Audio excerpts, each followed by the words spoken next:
Hey, welcome everybody. So this is a Cumbia Local Nature Recovery Strategy presentation to give you a little bit more information about the public consultation and the drop-in sessions.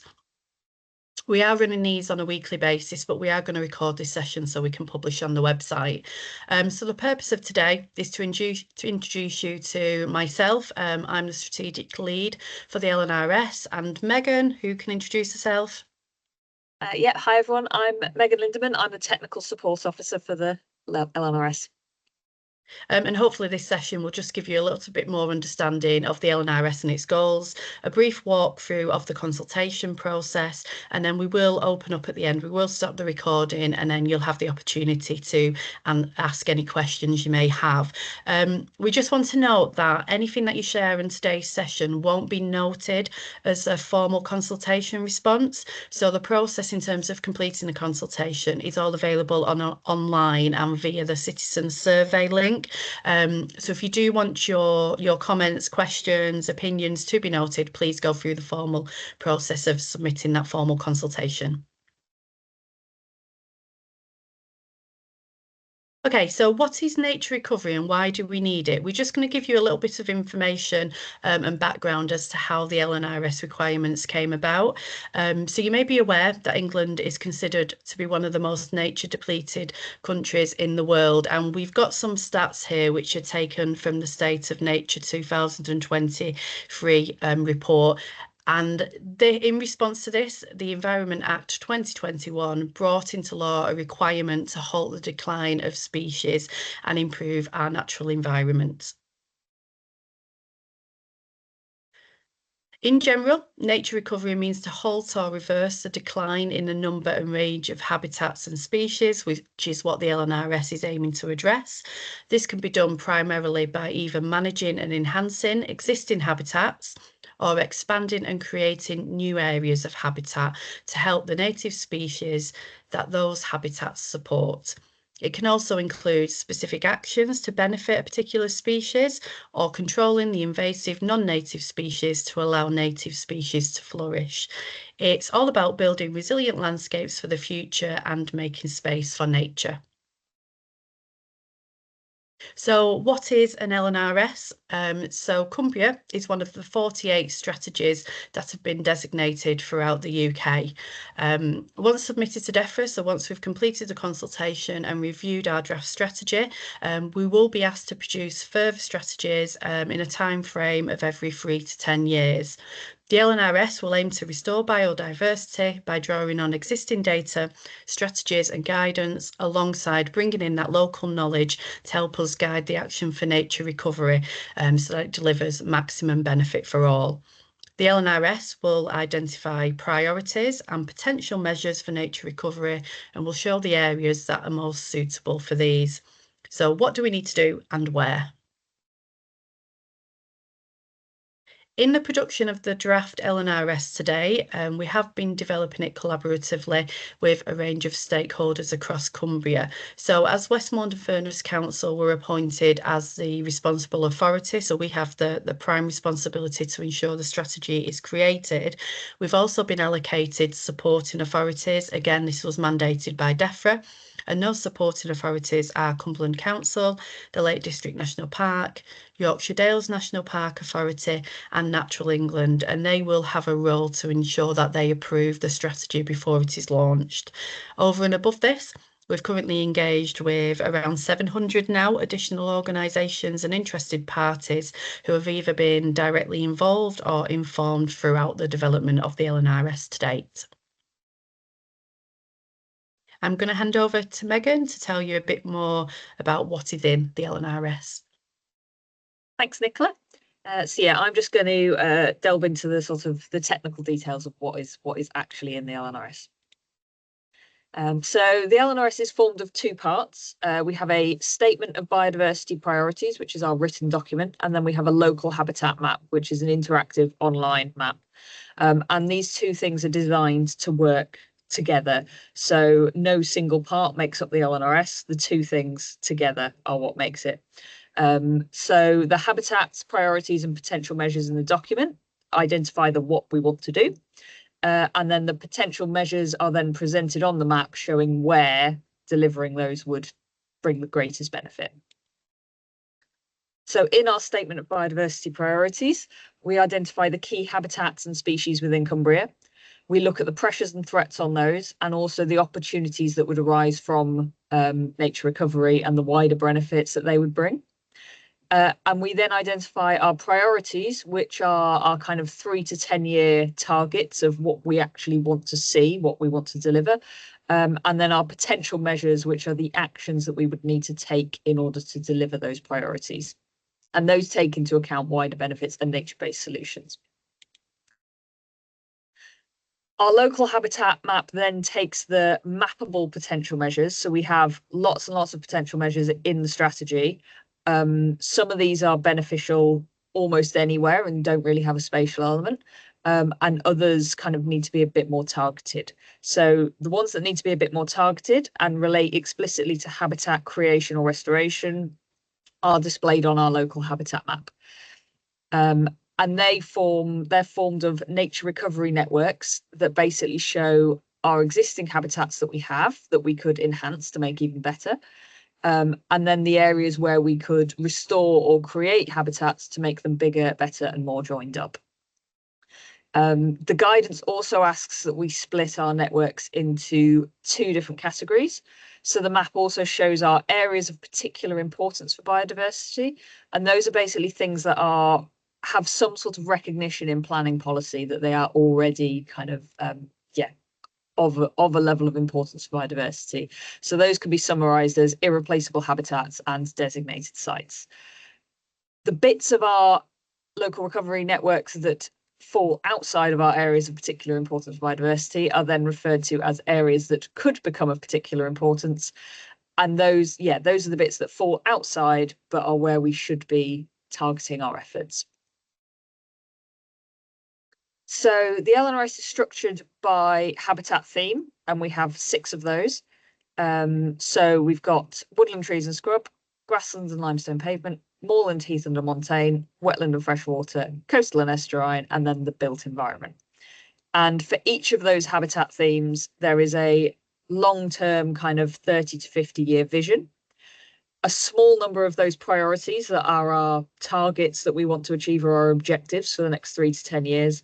And then those potential measures, which are those actions to deliver those targets.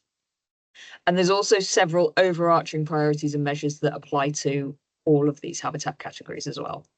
And then throughout the document, key themes are considered all the way through, such as species, people and nature, farming, community, education, business. So there's cross-cutting themes that are laced all the way through the strategy.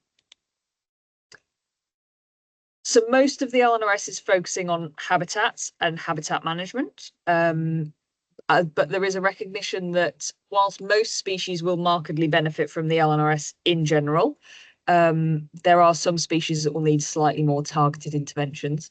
So through a kind of separate process, we've identified almost 400 species that need that slightly more targeted level of intervention, and they've been sorted into 24 habitat-based assemblages, where we basically say that particular measure that we identify would benefit all of the species in that habitat assemblage, and they fit quite neatly under our 6 habitat themes.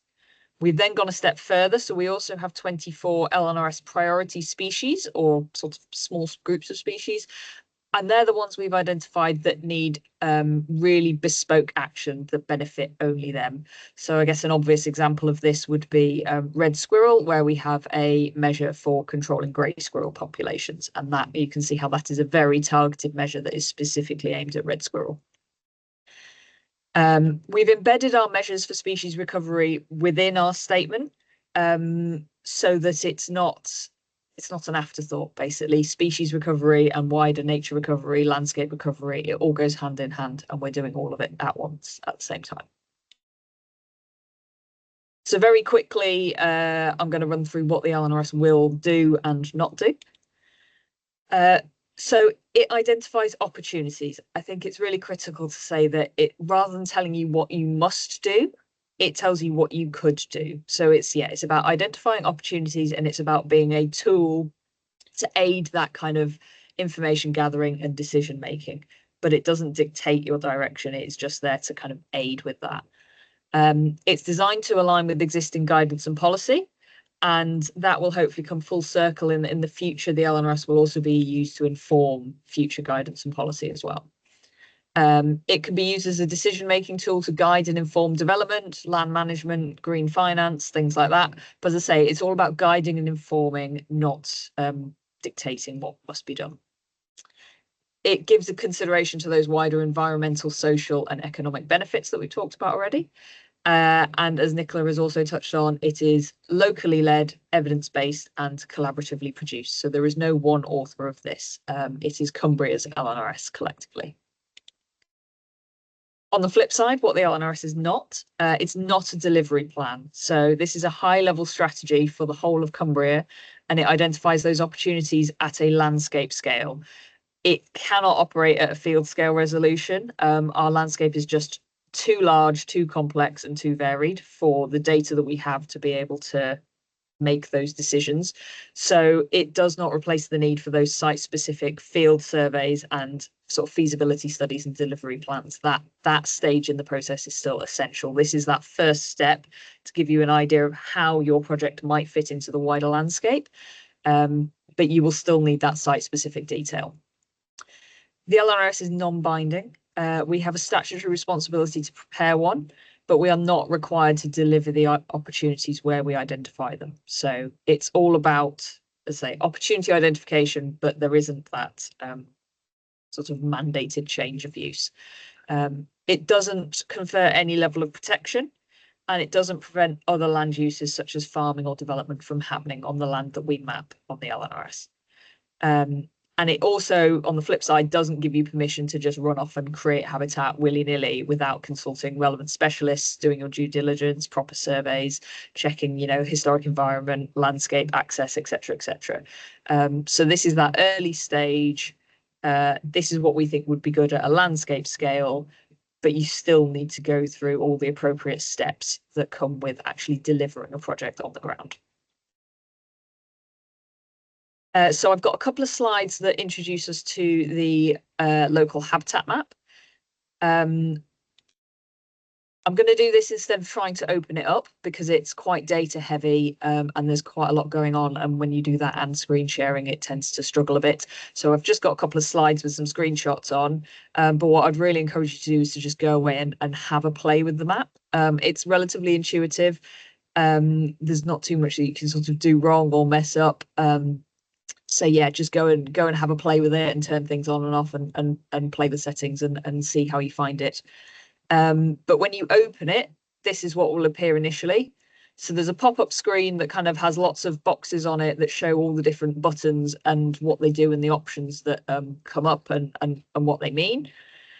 There is also a detailed user guide that goes through using the map sort of step by step, and there is a link to that just under that screenshot.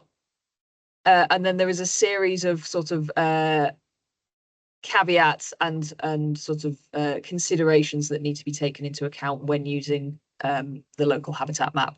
So, talking about that field scale resolution again, the sort of the data that we've based it on, the need to comply with sort of regulatory requirements, policy, doing appropriate surveys, etc., etc. So there's kind of the important information to read first. So once you've read that, you can either press the close button in the corner or you just click anywhere outside of the white box and that will disappear and you will have the local habitat map zoomed to the whole of Cumbria with all of our different habitat themes turned on. So you can see we've basically got a habitat network by habitat theme, with all of those overlapping at the moment, and you can turn them on and off. So if you're only interested in a particular habitat type, you can just look at that one. And then we've got those statutory LNRS layers that we talked about. So our areas of particular importance for biodiversity and our areas that could become of particular importance. So you can see which part of the sort of statutory layers your area falls into.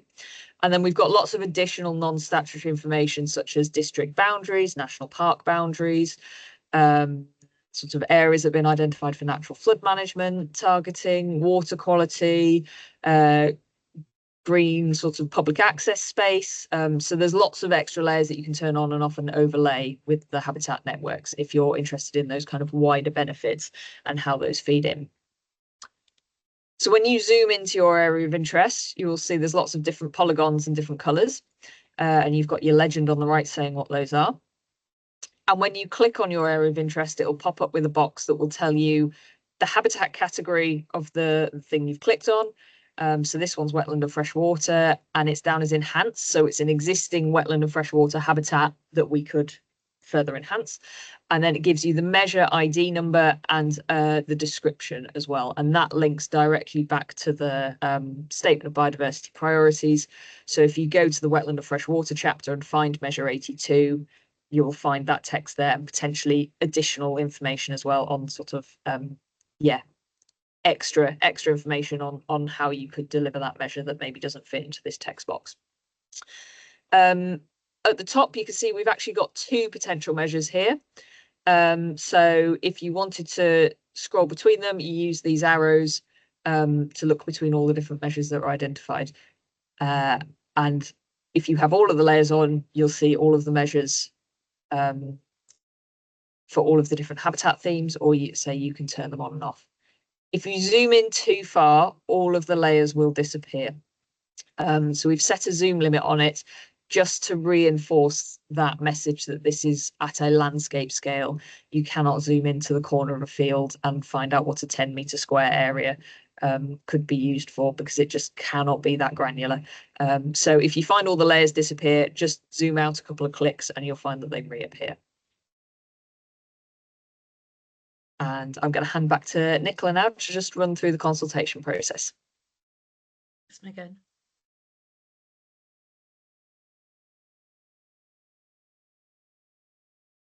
So once you've read the Statement of Biodiversity Priorities, and then hopefully you will go into the local habitat map and have a play with that. That's when we really want you to take part in the consultation. We're trying to get the consultation as wide as possible. We've obviously been working with those stakeholders in the development today, but now we're looking for feedback more widely. Our LNRS is ambitious, and it should be, and we want those opportunities to be identified, that we're covering the areas of Cumbia which are important to you. However, we do need to emphasise that the priorities and potential measures do need to remain realistic. They need to be achievable, and they will reflect those local people's wants and needs, as well as their culture and heritage. So when you're completing the consultation, you can link to the consultation response questionnaire, which is available on the website. There are a series of questions, but we have made that non-mandatory to complete each section before moving on to another one. So you can choose a part of the consultation response which is important to you, and maybe an area where you've invested more time in terms of the reading, or where you have more knowledge. So you don't need to complete the full consultation, but you're more than welcome to do so also. The consultation does need to be completed online, but do feel free to reach out to us, and there is an email address on the website if you do need to discuss any accessibility requirements. So the consultation opened on the 12th of May and will remain open until Sunday, the 22nd of June. We're running these online sessions every Friday. As we said earlier, this one will be recorded if you do want to watch again, just to gather more information. We are also doing drop-in sessions in person, so these will be held at some local libraries across Cumbria. Again, the dates of those can be viewed on the website, and those drop-in sessions are giving you the opportunity to ask any questions, or if you're struggling to complete the consultation and understand how to use the mapping work, do feel free to come and talk to us. It's very informal. You can drop in at any point between the hours of 10 a.m. and 3 p.m. And again, we've tried to do a spread across Cumbria, so hopefully one will be local to yourselves. You can also sign up to our newsletter. Again, just drop us an email. The website has the information of the email address, but we've also got it on the slides here, and we can add you to that distribution list. We do send newsletters out around every quarter, and that'll be a great way to keep you informed up to the date when we do submit the finalised LNRS to DEFRA. Also, if you do want to hold your own LNRS information events, do let us know, because we may be able to send you copies of slides or any promotional materials. So after the consultation ends, we will then review all the feedback that comes through to us. So we've had an expert panel in place via our steering group, and that includes representations from nature recovery organisations along with technical experts in the field. We will be developing a scoring matrix to ensure that all the responses are evaluated against our DEFRA priorities. We'll make sure it has that strategic and legal objectives covered, and we'll also make sure there's a level of consistency with the evidence that we've already gathered to inform the draft LNRS. After we have compiled that feedback, we will be publishing a consultation response on the website, and we expect to complete the finalised LNRS ready for publication in late 2025. So please do stay involved. So we'll just give you a moment to note down the website address, the email address, and how to complete that public consultation. We will advise that you go to the website because all the supporting documentation is there, and that includes some additional information that's not linked directly within the citizen survey consultation response. So I am going to stop the recording now, and then we can move on to any questions.